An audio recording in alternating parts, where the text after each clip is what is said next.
So, good morning.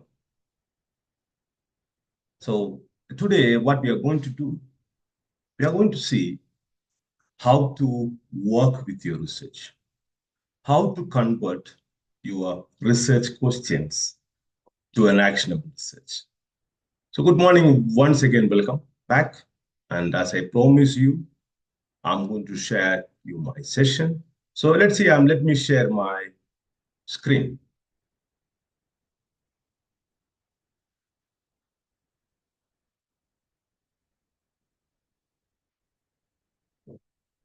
So, today, this is the first session on research methodology as you as freshman for PhD for Usbat University for the year 2024. Today, I want to give you some insights as a PhD scholar, what you should do. Then I'm going to tell you how to convert your research question that we discussed in the last session into an actionable research. So let's start.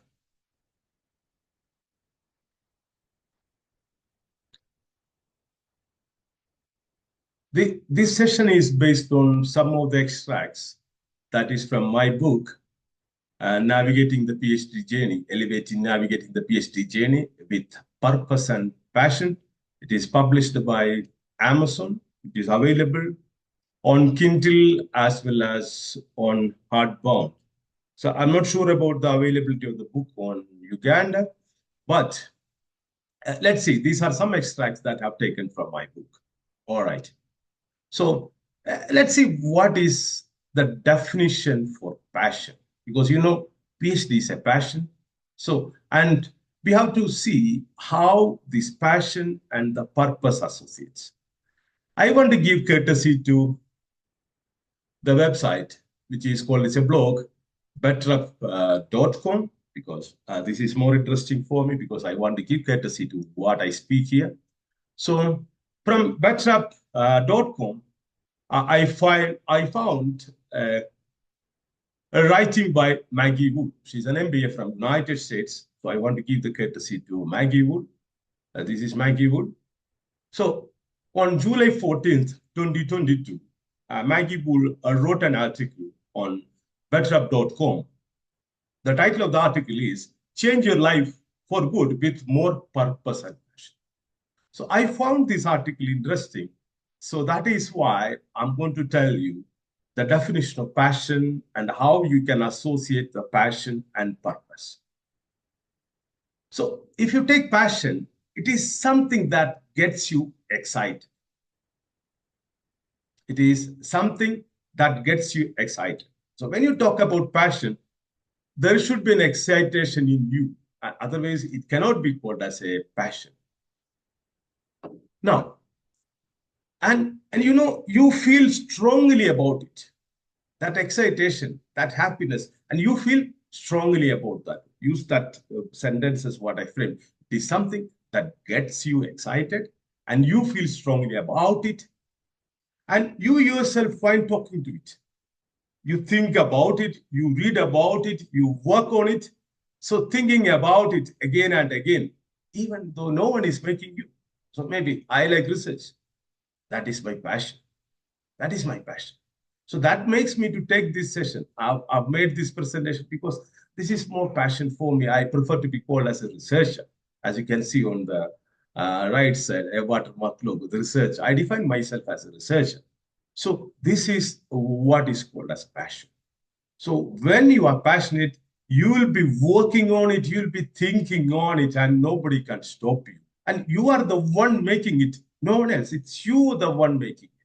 Because when you move through your PhD journey, sometimes you may feel that, oh, nobody's not supporting me, I'm lost. No, if you are passionate, you will succeed in your research journey. Now, what is purpose? So I already explained what is passion. Now let's see what is purpose. The why behind your actions. Purpose is the why behind your actions. As a PhD scholar, you have to associate the passion and purpose together. So anything you are passionate and there is a purpose for that one. And That is the reason that you get up in the morning and you strive for every day. I know you all are working professional. You have a lot of things you have to do at your office. You have a lot of business targets in front of you. You have a lot of professional commitment, end of the day commitment, daily targets. But what you have to keep in your mind, you have a passion and there is a purpose. So a PhD scholar, what you have to do, you should be able to maintain that passion and the purpose behind his scholarly journey. This is more important. That is why I want to represent Maggie Wool, and thanks to betterup.co for publishing Maggie Wool's publications and writing that helped me to add some insights to you, to encourage you, to motivate you. Now, if you look at that previous slide, let's roll back to us with our PhD. Now, it is always, we try to associate why we do a PhD. What is the purpose? The purpose may be you wish to get a doctoral degree. So what is your passion? Your passion is research. This I want to clearly distinguish for you because your passion should be research. Your passion should not be getting a PhD doctorate degree. That is only a purpose because after this PhD, you're going to do a number of researches. So please make sure that you should be able to distinguish the purpose and the passion. So I request all my PhD scholars to be passionate on research. Then on meantime, you can find your purposes in between. So getting a doctoral degree and research should be your passion. And as Aristotle told, excellence is never an accident. It took me a long time to talk to you like this. So it never comes as an accident. It is always the result of high intention. I repeat, it is the effect of high intention, sincere effort. Please, my scholars, don't use any shortcuts. Because some people, as they start, they think that, okay, I'll appoint somebody to the review of literature. I use someone to collect data. No, you don't want to be a consultant. Instead, you work. As you move with these micro researches, based on your research questions, what is going to happen? You are going to work sincerely. You put sincere effort and you make an intelligent execution. So I repeat, excellence is never an accident. So if you want to become a good researcher and you should excel in that research, you cannot just do it as a moment. You always have to work hard. You have to be sincere. You have to be committed, and it makes you to achieve your research goal and your purpose to gain your doctorate degree. So today's agenda, I'm going to give some tips for the PhD scholars based on my book. So, Albert Einstein says, this is education. Education is not the learning of facts, but it is a training of the mind to think. There are two kinds of trainers. One like people like us who give you with insights, train you with insights. But there is always a self-trainer in you. You have to master that self-trainer in you. So there is a mastery. So you have to master the self-trainer in you. Every day you have to train yourself. So education is not the learning of facts, but it is the training of the mind to think. So if you can make up your mind to think, yes, you are on the. So train your mind to think. Without thinking, nothing is going to happen. So thanks to Albert Einstein, the great brain that helps to move on this way. Now, the second part of the agenda. In our last session, you all have shared me your research questions. So how to frame that research questions into actionable research. The entire session will be based on this. So the second part, how to frame actionable research questions. Your research question, we are converting them to actionable research questions. This is some wordings by me. Research gains true value when its findings are not only understood, but also implemented to solve pressing issues. So don't do a research. Do not do a micro research for the sake of doing a research, but instead you have to do research in which you can resolve problems which needs attention. So we are working on actionable research. Now you see this picture.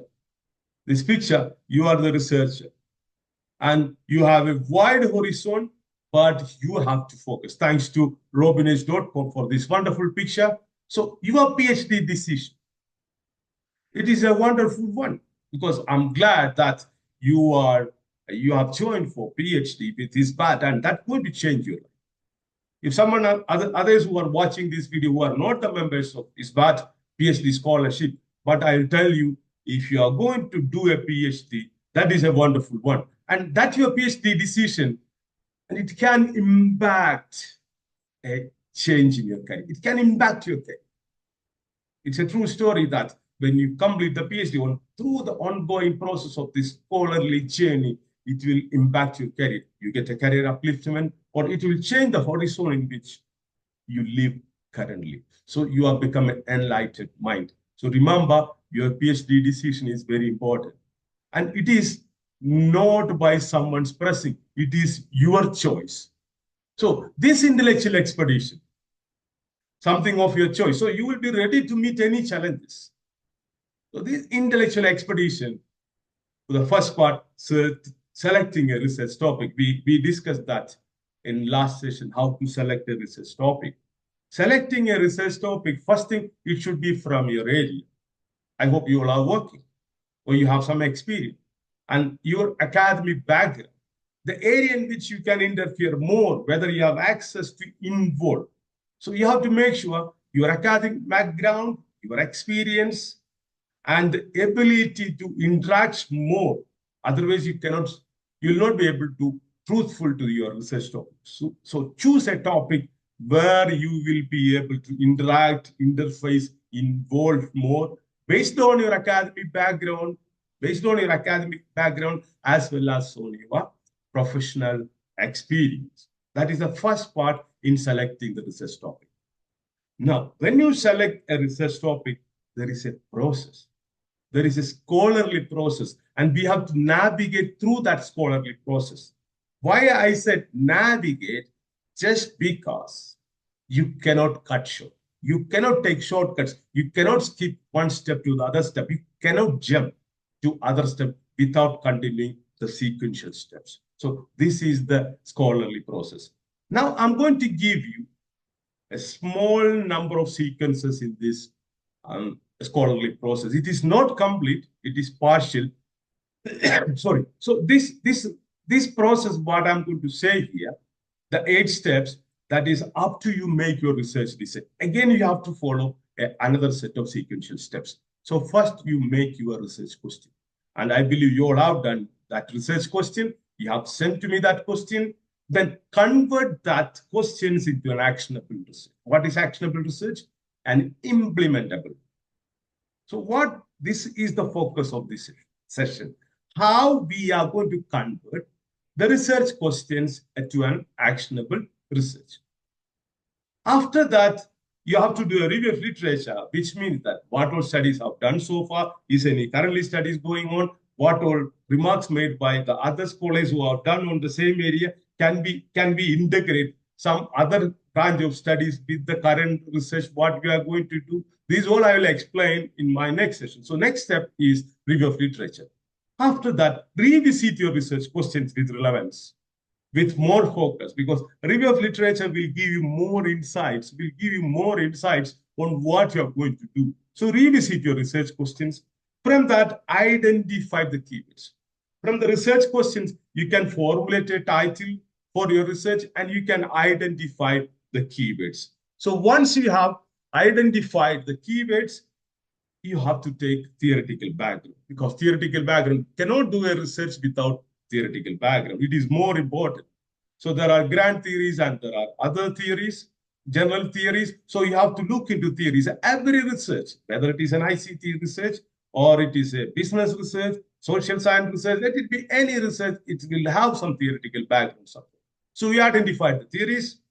From that theories, you create your concept, constructs, and proposition. I'll train you how to create all these things. As I told you before, today only we are working on how to convert your research questions to an actionable research. So let's continue. The eighth step, you use your theoretical framework. So make your theoretical framework, and from that, you create a research list. So we are talking only 9 steps today, but today I'll discuss only about how to convert your research questions to an actionable research. The next session, I'll talk you how to do the review of literature. And thanks to freepik.com for this wonderful picture. So, why we go for this scholarly expedition, this intellectual expedition, why we go for this one? So look at, this is a summit. Yeah? You are on an expedition and this is your choice. As I told you before, this is your choice. No one is forcing you, but I don't want you to lose your choice in between. What happens for all this PhD journey? You start with a lot of enthusiasm. But all other intervening factors, work pressure, family things, a lot of health issues of yourself or your family members. So you will not be able to get into that commitment, what you want to do. People stop it. Remember, it is easy to start and easy to stop. But it is difficult to start and continue till you reach the destination. So this is your choice. No one is forcing you.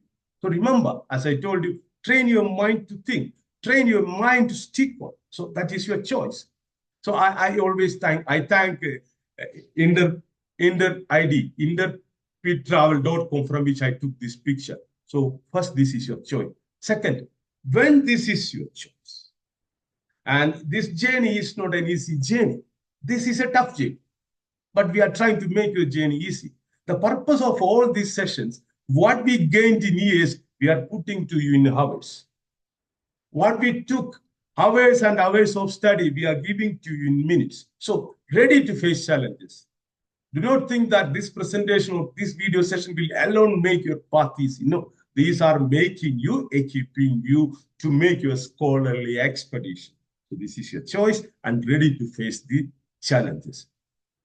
And ready to meet your commitments. You have many commitments.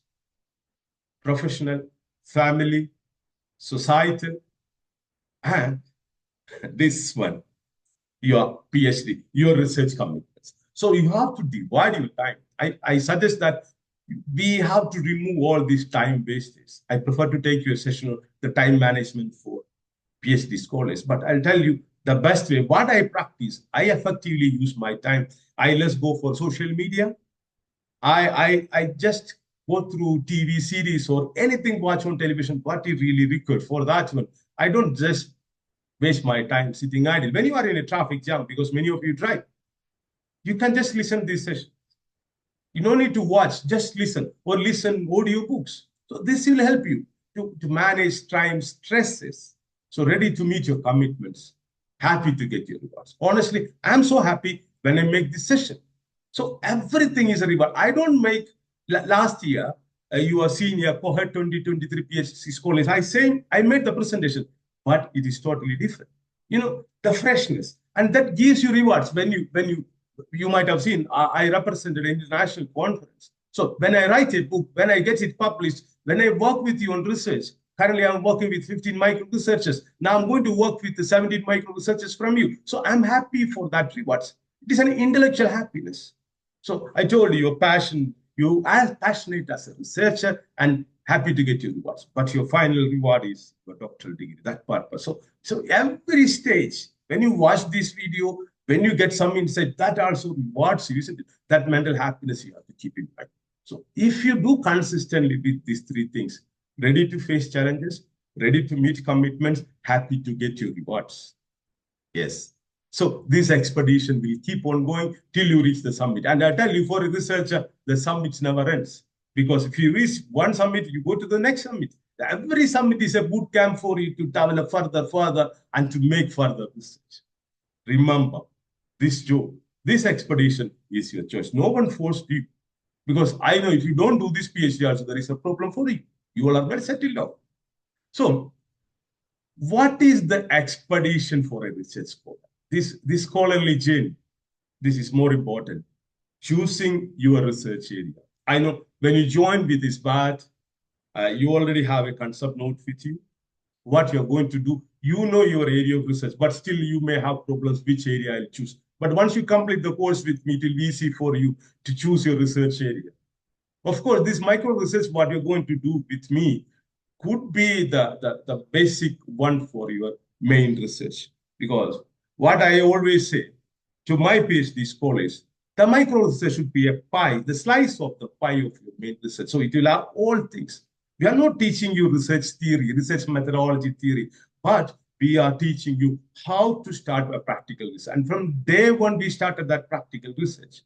We have chosen our research questions. So now, what should be the research area? Exploring unstudied or understudied areas. That can be one. So we have to explore the understudied or unstudied areas because in science in the world almost everything is studied, but there are some gray areas which we need to bridge, or your study can give more insights to that particular area.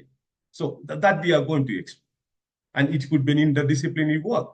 So it is not like that I'll talk only HR, I'll do research on HR, but it is interdisciplinary.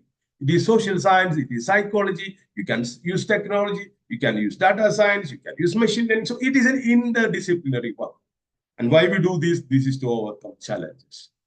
So there is an area, your research area should be addressing to overcome challenges to find solutions and use doing the documentations of report because this micro research you have to publish. So you start doing documentation and report.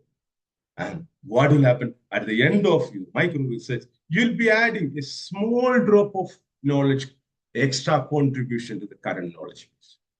So what you do, you are elevating some new information or elevated knowledge to the existing knowledge. So this is what we have to do. So your expedition, it should be to add some more content to the knowledge base of that research area. So we are doing it for a problem solution and an implementable solution. So when you choose a research area, as you move, when you deliver a knowledge contribution, it should be a problem solution, and we call it as an actionable research. So I invite all my research scholars. Let it be anybody watching from any part of the world. If you are a research scholar, start your research questions for an actionable research. It is must. And it should address a problem. If it is an actionable research, definitely it will be a solution for a problem. Now, how to do an actionable research? Mostly what happens, most of the PhD scholars, they make a research and just do it in the systematic basis. They do everything and they complete the research. But whenever do a small research or a big research, make sure from the beginning of you evolve with the research question, ensure that that should be an actionable one. So what we do here in actionable research, we study, we investigate. For what? For a designed way to produce practical outcomes. So the study, what you do, can be implementable in a particular area. It's not just a blanket research. It's not a research without spice. It could not be just an academic study, a research study. Instead of that, that should investigate. And from that, we do proper work. And at the end, it gives out practical outcome. This is the first concept of an action research. It should produce a practical outcome. Now, the research what you do, it should be directly applied to solve real world problems. There are many problems. There are a lot of marketers. There are many companies producing products and services, many enterprises making services. No, if you are a marketing person, if you are an HR person, if you are an ICT person, you are into different fields. So you have real world problems in your areas. You may be working in academic setup. You may be a regulator. You may be an investor. You may be a leader in your organization. You may be an innovator. So, in the world, the real world, you can find real world problems. And by your research, you can make informed decision making and improve practices within a particular field. Because, keeping connected with people, if you don't get real world problems in front of you, maybe you are a fresh person, Get connected with people, talk to people. This last Sunday, I was running. When I do my regular jogging, so I found a person who is a policy advocacy, a person who runs a firm, and we decided some researches what we can do better for the countries to advocate some policies and regulations. So, talking to people, as I told you, you are passionate about research. Almost all problems can be resolved with research. Let it be in any area. So what you have to do when you do actionable, it is directly addressing to real world problems. If you don't find a real world problem, talk to practitioners. Get connected with the world. Get connected with industry. Get connected with people who work in research. So that is the best way we can convert, or that is the best way to start with an actionable research in your micro research. Now, when you do that research, emphasize on applicability. Let it be done, tiger on the paper that we used to say in my local language. Let it be something that works. Let it be something that can be practically applied. Let it be something that can be implemented. It's not the quantum of research what we do, what is the essence of implementation in that research work. The essence, the extract of applicability of your research, that counts more. So these three things we have to keep in mind. This makes an actionable research. I always recommend you, when you listen to this video, take some notes. It will help you. Use an headset. Take some notes. It will help you so that you are going to convert your research questions into an actionable research based on my session. Now, let's see what are the key characteristics of an actionable research. It has a practical focus. Because we are going to discuss this with a set of questions. Practical focus means it can be applied practically. It is not a pure theory thing. So how it is like? It aims to address specific real-world issues and challenges. If you are into academics, what we can find, there may be challenges for students to get better learning. So you can think how the students in higher education institutions can get a better learning facilitation. So it is a real world problem, and it is a real world issue. How we can improve the learning capacity.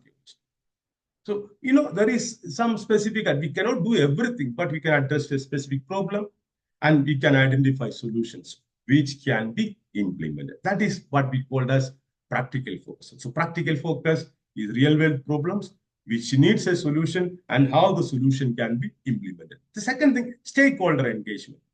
See, a researcher cannot be an alien. He cannot be left alone only on his desk, only on his intellect, only on his computer, only on his review of literature, only on his hypothesis. A researcher needs to get connected. This we call as interdisciplinary research. It doesn't matter what big or small research, what you do, you get connected with people who are practicing, who needs your assistance. People don't come to you, you have to go there. You get connected. So this is a stakeholder engagement. You can find people who are going to use these solutions. So this involves collaboration with stakeholders like business, policy makers, and communities. This all will help you. This is the collaboration. And you have to take feedbacks. You have to take feedbacks. Even for the review of literature, to get a sense of what you're doing, to verify what you're doing is on the right, talk to these people, read books. So we can address real world problems. This is called a stakeholder engagement. The third one, clear objectives. For actionable research, if you're doing this micro research with me, it should be an actionable research and it should have a clear objective. At least one objective. What is that clear objective? It should have defined goals. What is that goal? Because it is going to target a particular problem. That is the first part, and it should also be able to define to address areas for it. So I defined the three first basic characteristics, important characteristics of an actionable research. It should have practical focus. You should engage stakeholders. It should have clear objective. Here, the second thing, stakeholder engage. This is the main point which almost all researchers fail to engage. Start talking to people. Get them connected. Understand their problems, because business needs solutions. And there is a lot of scope for you when you do research. Let's continue with some more key characteristics of actionable research. And it should be aligned with the need of practitioners, what I told you before, because it should be aligned with the need of practitioners. Then only it can become an actionable research. So let's see the other one. It should be timely, and you cannot take the old things.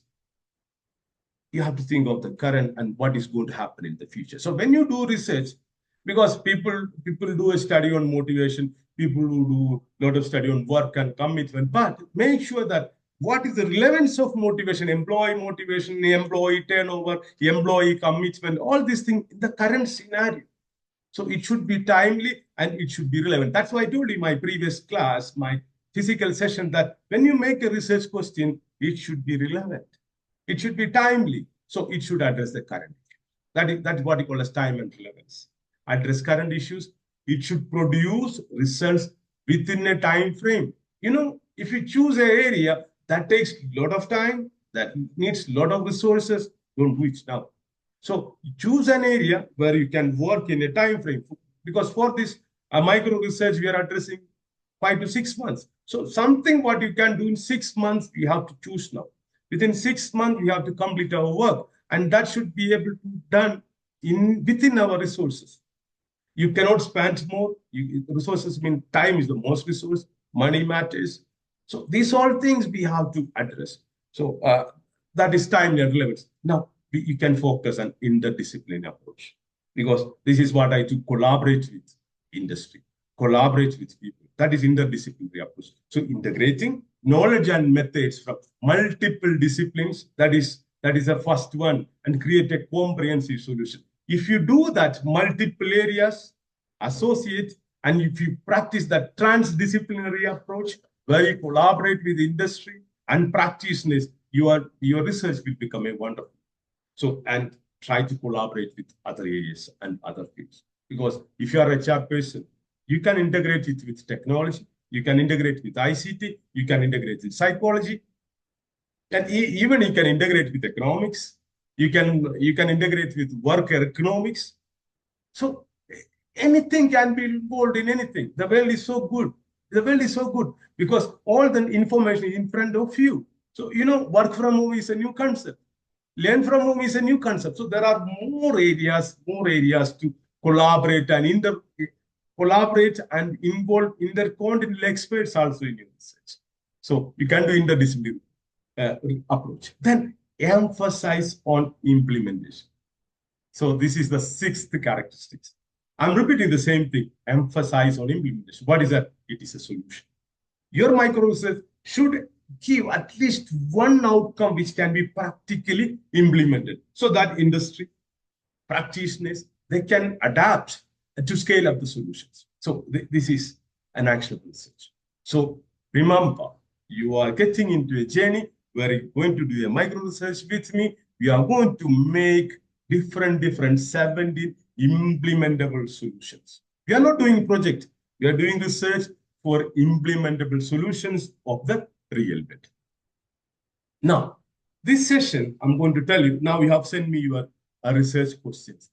I'll take sample 3 questions sent by Abel Gimi. That is the first questions I received to refine the research questions to actionable research.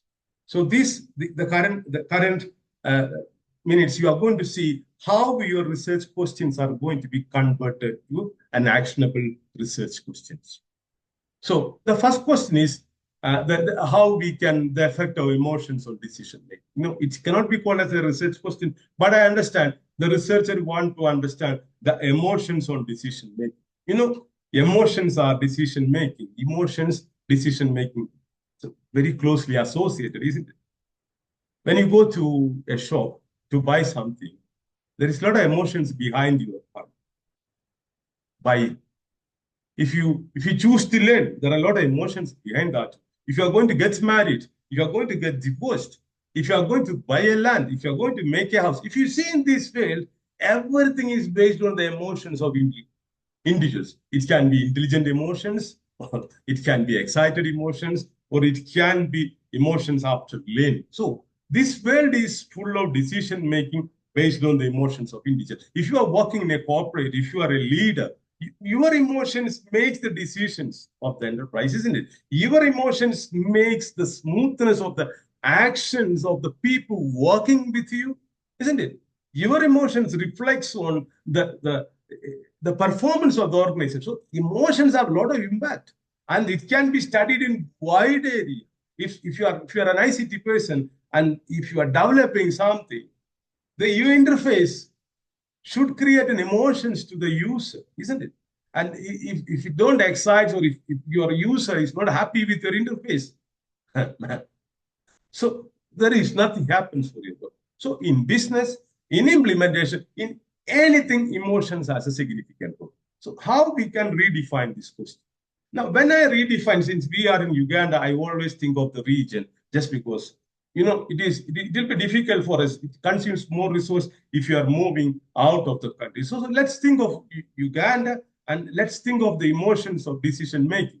Now, the second one, there is another question: impact of culture differences on consumer behavior. See, so now the questions are interrelated. Decision making has something on purchasing. Now, the second question: what can be the association between cultural differences on consumer behavior? If you look at a different ethnicity, if you look at different people from different continents and different countries, they have cultural differences that makes the consumer behavior. In fact, I'm going to write a book with one of my friends in Australia regarding the role of Matoke on the culture of Uganda. See, if you look at Matoke, it's that makes a lot of things for in our all festive as well as in our various happiness moments. At home, we cook it, we plant it. So it is a source of income for us. It is a source of happiness for us. And matoke that makes us better enlightened. And it is a nutrient food. So the impact of cultural difference on consumer behavior. And the third question, impact of consumer education on buying behavior. So I see the researcher who shared me these questions is more into consumer behavior, buying behavior. So I take the first question also for decision making, purchase decision making. So these are the three raw questions that I have received. Now I'm going to show you how I am going to convert these raw questions to actionable research questions. So I'll do a basic assessment criteria. The basic assessment criteria is shaping these three questions towards a practical outcome. So, because if you cannot shape your research questions to a actionable research, to a practical outcome, it will not make. So, and I'm focusing the context of Uganda. So I'm focusing the context of Uganda, and I'm converting these three questions to practical outcomes. Now, if you're watching from any part of the world, the same thing you can apply to your area of residence, the area where you are involved more, the country where you are involved more, the culture where you are involved more, the type of business you are involved more. So these three questions can be converted to global research questions. So the basic criteria, I'm going to use the scenario of Uganda and how this can be converted to practical outcomes. So I'm going to take the first question. Let's roll back the first question, the effect of emotions on decision making. But as I told you before, this researcher is more inclination towards consumer and consumer behavior. So the first question, I'm just assessing the question at first sight. The question is broad, isn't it? It is not focused, it's broad. Effect of emotions on decision making. As I told you, it has something related to organization resilience, it has something related to ICT interface making, it has something related to purchase decision, it has more relevance to family relations, it has more relations to crime, emotions. The crime always happens with emotions. So emotions is a global keyword that makes this. I have emotion to research. I have emotions to you. That is why I'm making this session. So the question is very broad. Then it can be applied in many areas. It can be applied in psychology. It can be applied in marketing, organizational behavior. So the list keeps on going, as I told you before. So what I have to do? I have to narrow down, isn't it? The broad one you have to narrow down. Now, the second part, it is understanding of emotions. So basically, it can influence decision making, can give valuable insights to business people, policy makers, and education institutions. So I'm trying to narrow down which area I'm going to put these emotions, understanding and studying emotions. I'm trying to put to some key areas which I see it is more relevant. I'm not going to family relations or I'm not going to some kind of R&D, but I'm trying to narrow down this. So I'm going to study the emotions and ultimately I tell you I'll reach to consumer behavior. Okay, because the last two questions, the next two questions are more into consumer purchase behavior. So when you get a question, just see whether it is broad, then narrow down. And which all areas you are going to focus. So you can focus on your area of practice. Now, how I am going to convert this question? See the stages. So the question is effect of emotions on decision making. How I am going to convert that? I'm going to contextualize the question, the context. So which area I'm going to contextualize the question. I'm going to add the transdisciplinary approach of stakeholder engagement and ultimately my practical outcome. So whenever you get a question, I cannot generalize this one, but in almost all cases, this can be generalized. Contextualize the question, stakeholder engagement, and practical outcome. Let's see how we can do this. So when you want to contextualize, as I told you, this question is very broad. So I'm going to narrow down the context. It is you should decide where you are to narrow down. How you will narrow down your expertise, your academic background, your area to involve more. All this makes the contextualization. So narrow down the context. Now I'm narrowing down how emotions can influence decision making. So I'm trying to link how emotions can influence decision making. So I told you, our context is Uganda. So what I am using, how the consumers or professionals in specific industries like retail, education, healthcare. So I'm going to study on some area related to education, retail, and healthcare. So I'm going to study on the consumers' emotions of that. See, from the broad perspective, you can see how I narrowed down, how I have narrowed down to that retail, education, healthcare. Next one, stakeholder engagement. If you are in retail, if you are in manufacturing, people who make daily products, so you engage with such organizations. It can be financial, private, manufacturing, selling, retailers, professional stores, and also government agencies. And you partner with them. You can partner with local, global, government bodies. So you are involving stakeholders. It's not only you, other bodies also studying. So work with them, engage them, and see how these emotional factors influence leadership decisions or consumer purchasing. So I'm talking two things. The enterprise's emotions are important. Leadership and emotions. Consumer behavior and emotions. So now I'm coming for a practical outcome. So I'm trying to put my research goal. So I have to focus more, isn't it? From the broadened one, I narrowed down. I involved the stakeholders. So I involve the stakeholders where I have more access, isn't it? Now, identification of my research. So it can be like developing an emotional intelligence training program for people working in enterprise or the consumer, isn't it?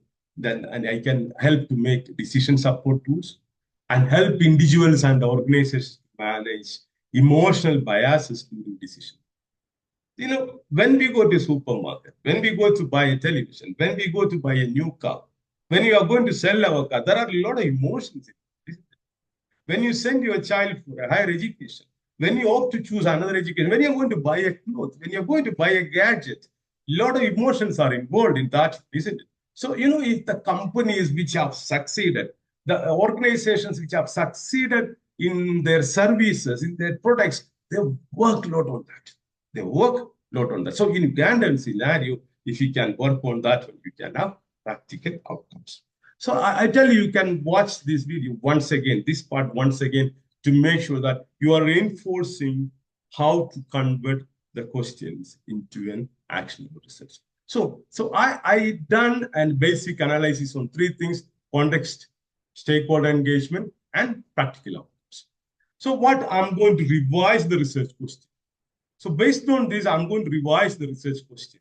So I revise the question, the effect of emotions on decision making, to how do emotions impact purchasing decisions among Ugandan consumers, and what strategies can local business adopt to minimize emotional biases in consumer behavior.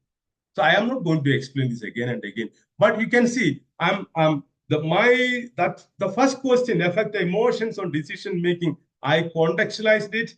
I engage. I got a space to engage stakeholders to make it transdisciplinary, and I given a space for my work for a practical implementation. So the main things, impact of purchasing decision, the context among Ugandan consumers, and what strategies, the adoption strategies can be used for local businesses to adopt minimum emotional biases. What is minimum emotional biases?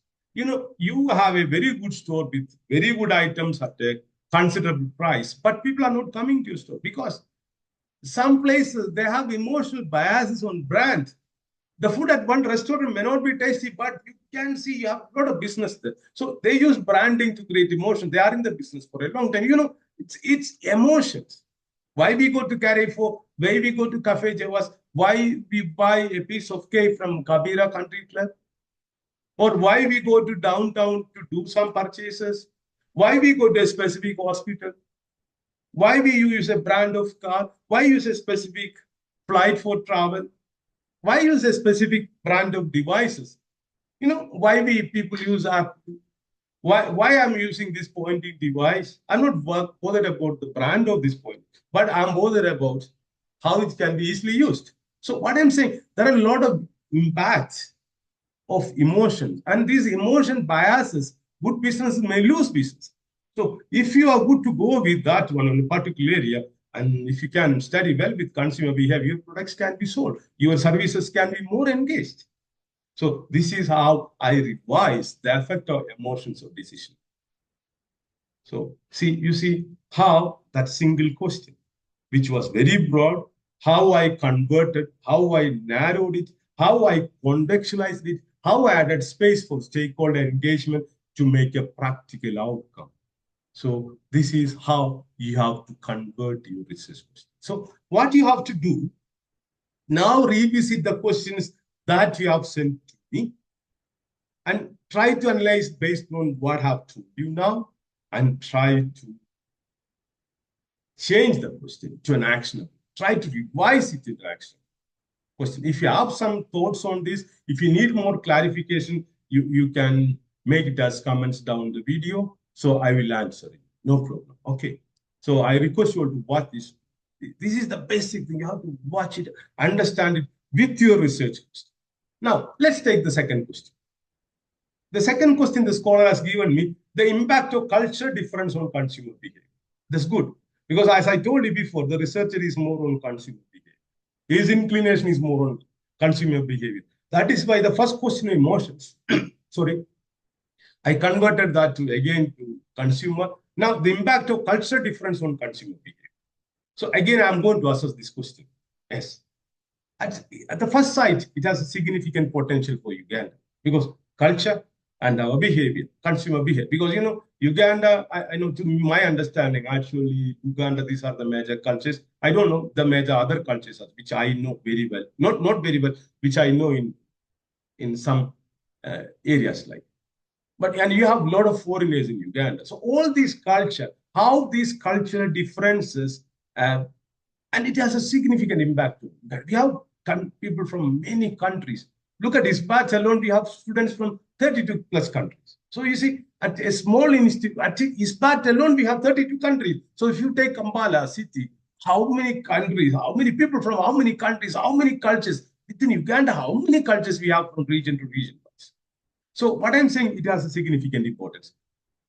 And it shows the cultural diversity of Uganda because, we have a lot of kingdoms and we have, cultural differences are many, but we are united. So what I'm saying, this question has a lot of impact and it is on consumer behavior. So what I'm going to see, this question pinpoints understanding how cultural differences affect. We have a lot of discussion affect and effect. So how this can impact consumer preferences and behaviors. Because the people in Uganda knows better than me when we talk about the cultural differences and buying patterns. So it is also important. So this question is very pertinent to marketers, people, business who sell business. And this is going to help whom? The business. It's called BB, benefit business. The research is going to benefit business.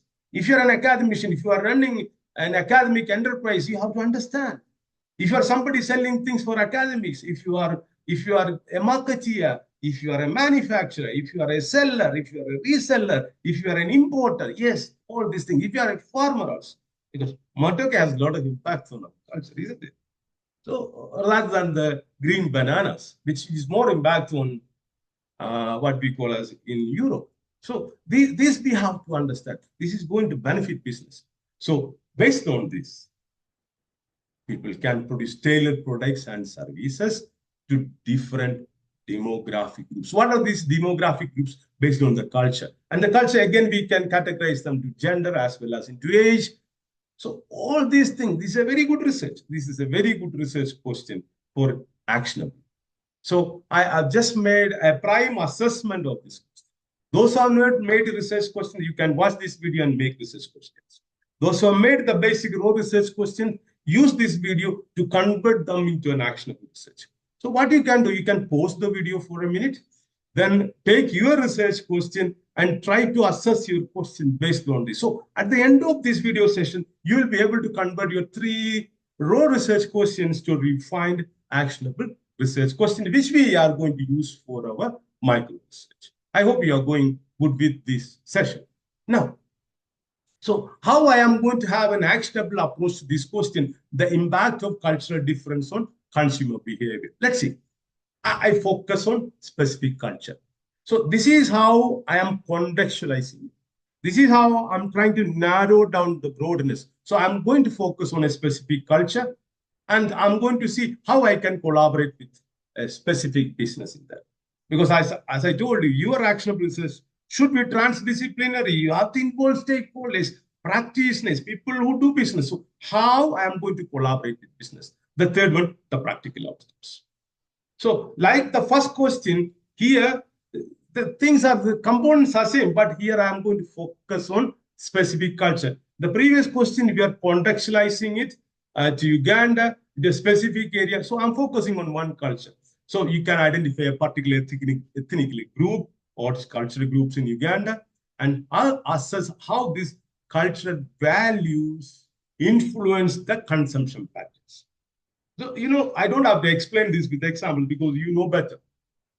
How variety of population, variety of ethnicities, what all things they adopt in their buying behavior. You literally know that. You can be watchful on that. Some of you may be people doing business, so you know very well about it. So how you can collaborate? So you can work with companies, retailers, service providers in Uganda, and assess how their marketing strategies can accommodate these cultural differences. Because if you are not able to spearhead to the culture and the cultural diversity of the country, the cultural groups, the demographics of the country where you sell, produce your products or services, no way, your business will not develop. And if you feel you have a threat for your business, focus on this. It can be research for your enterprise. It can be research for your services. Good. So you collaborate, give a space for that one. Then look on the practical outcome. What is that? Provide recommendations. So your research is going to provide recommendation to businesses, service providers. What is that? The culturally sensitive marketing campaign. So they can develop culturally sensitive products, marketing campaigns, and product adaptations. So this is more important. You see how that question has been converted to an action. Contextualize. So here the context is specific cultures. Collaborate business and practical outcome. So ultimately, you are going to produce a culturally sensitive marketing campaigns for different variety of products and how the consumers going to adapt it. All right. Now, so I'm reframing that question, the revision of the question to how do cultural differences within Uganda influence consumer behavior, and how can business effectively tailor their marketing strategies to cater diverse and cultural. So I'm focusing on marketing strategies. So if you look at, we can see the major things, culture differences in Uganda, how we can be tailored to manage the consumer behavior, and how business can do marketing strategies, tailored marketing strategies for diverse culture groups. So see, the question 2 has been converted to a practical, actionable research. So I'm telling you how the ways in which, with the broad insight or the question at a glance, then convert the question to three areas, and you try to depict out the outcome. It cannot happen in a moment. It takes time. It takes time. So work on it. Pause for a moment. Take your question. Work on the three areas where I can include the business people, where I can include the stakeholders, where I can include practitioners, what can be the practical outcome, and how can narrow down my research to a contextualization of the research question. So that's how we converted the second question. So as you move through this session, you should be able to do revision of your questions, what you have given to me. But that's why I ask you people to rush with these questions to me, because then only I can start refining. So I'm refining the second question. Now, let's look for the third question. The third question, the impact of consumer education on buying. See, all these three questions, as I told you, given by the researcher, it's all related to consumer and consumer behavior. So we are going to assess this question. See, it is an important one because consumer education has a significant role.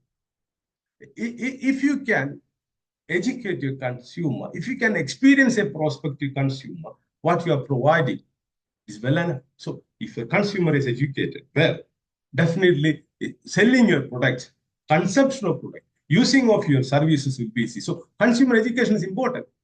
And this involves financial literacy, product awareness. I know many of the people watching this, they are the big selling marketing leaders. You sell either service, you sell products, you develop products. So this product awareness, this helps consumers to make informed decision making. Why people prefer to go for Apple products? They have informed decision. It is an emotional, isn't it? So like that, what I am saying, consumer education is a vital role. So, and consumer education influences purchasing. Again, I'm talking the context of Uganda. So consumer education influence purchasing decision. So this question is very significant. This question is very significant. So you can think of consumer experience. Now, last time, there is a company, United Emirates, that UAE, that makes good houses, apartments, and they have an experience center. In that experience center, literally it tells what is they show the cross section of the wall, the materials what you have to use, the brand of cement what you're using, the process what you're doing to make that building, even in the reinforced concrete, the iron bars what they use, the paints what they use, the materials what they use for interior decoration, the plumbing materials, the fittings that they use in toilets, the cross section, everything. So there is an experience center. As you get into that experience center, you definitely know what are the products they are using, how they are using, the process how they're using to make sure you are well aware the apartment which you are going to buy, what is being used in that, how they have made it. This is consumer experience. So the consumer is getting experience, product experience before they make the decision. That helps to improve your business. So that is product awareness, informed decision making. So what I am saying, consumer education has a big impact on buying behavior. So from the primary assessment, now we are going to make the question into an actionable research question. So we can focus. Context is the first part is context. So we are going to target specific consumer groups. Again, you can collaborate with education institutions or your own institutions to train the consumers to develop that plan. A major restaurant chains in Uganda, they have their own R&D departments and training centers for doing all these things. We don't know. That is why we go behind them. We don't know how they're educating us. They're educating us without our knowledge, isn't it? It can be an ad. It can be on how good is their food, the nutrient values, the health values of their food. So these are part of that. Then the practical outcomes. So let's see the target specific consumer group. You can focus on specific consumer segment like rural, urban. So you can focus like that. Either another section, low income, high income groups. So you're targeting that. Even you can put areas also. So I'm contextualizing is on Uganda. Now, you can partner with local universities. You can partner with consumer protection agencies. You can partner with advocacy NGOs and study and make sure that how these educational campaigns affect buying behavior. You can also associate with some the psychological departments of universities, and you can talk with practical psychologists. It's all buying is emotions, as I told you before. So collaborate with them and design consumer education. Or you can help to design campaigns that can awareness about the product quality, pricing. So by this one, definitely we can improve our business.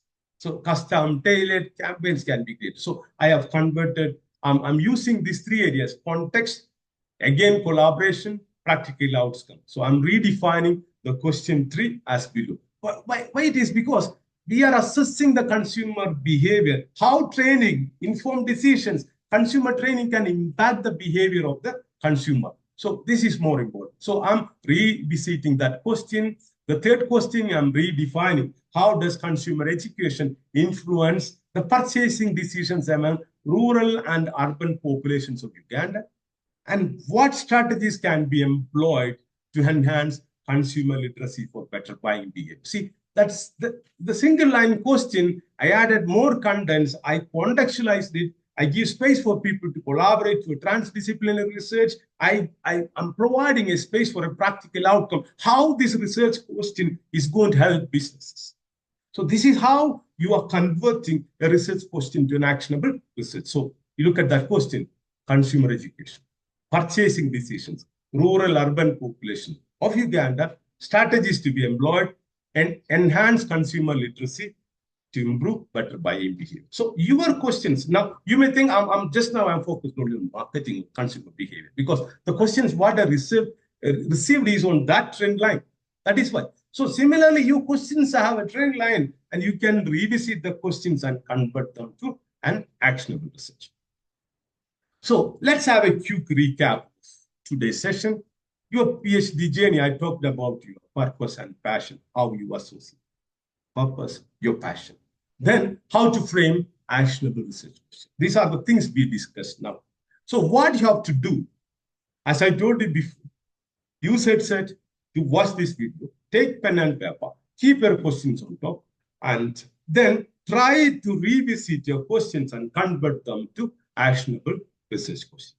So I request you all, now I have received your questions. I know how to convert them to actionable research, but try to do it from your side and send to. So this is how we are going to start our research question and actionable implement. So thanks for watching this video, and make your comments on this video so that I can answer for you questions. Wherever in the world, wherever you are, research makes your life. It changes your life. Even, by doing research, the area which you work, you can improve your business, improve your activities, improve the performance of your department or your enterprise. So let's work together. Let's follow this one. And thanks for watching this video. With love, Dr. Paul, signing out from Smart University campus, Kampala. Thank you very much for watching. Bye. So I'm going to end this session, and I'm stopping the sharing. So, this video, you have seen a lot of things. Maybe at glance, it may be a bit difficult for you to digest what I say. I told very simple things. So what I tell you, just follow these patterns. Watch the video again and again, because it has a lot of importance for you as a researcher. Keep doing, and I wish you all the best. I'll see you in the next session. Thank you very much. So I'm ending up the meeting for everyone. Thank you very much. Bye-bye.